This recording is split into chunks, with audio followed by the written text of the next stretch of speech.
मनोरंजनात पण कमी नाही, कारण मी ऍक्टर आहे, मी तिथे नाही कमी पडणार, मी विचारधारेत नाही कमी पडणार. ते आपण उभं केलं. मला असं म्हणायचं की आपल्याला पुढची पिढी आता कशी निर्माण करायची.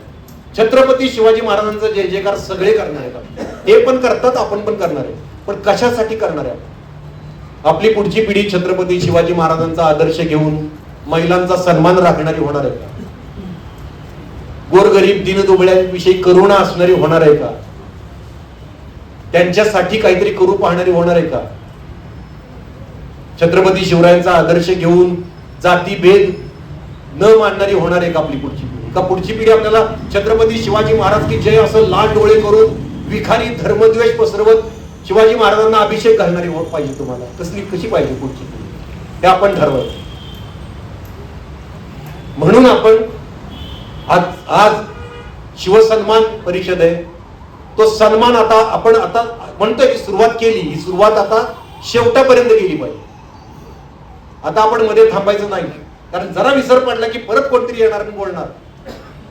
आमचा राजा कसा होता हे आम्ही सांगणार, दुसऱ्या कोणी सांगायची गरज नाही, कुणीच सांगायची गरज नाही.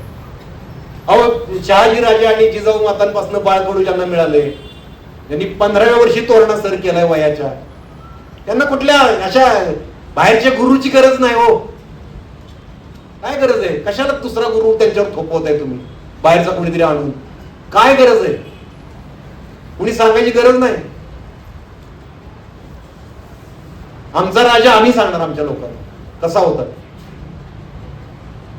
आणि ते सांगताना आता कोणी आडवं आलं तर त्याला दहशत कशी बसवायची हे आपण ठरवलं पाहिजे. उत्तरेकडनं कोणीतरी येणार, भगवी कपनी घालून कोणीतरी भोंदू येणार आणि तो दख्खनच्या भूमिपुत्राला सांगणार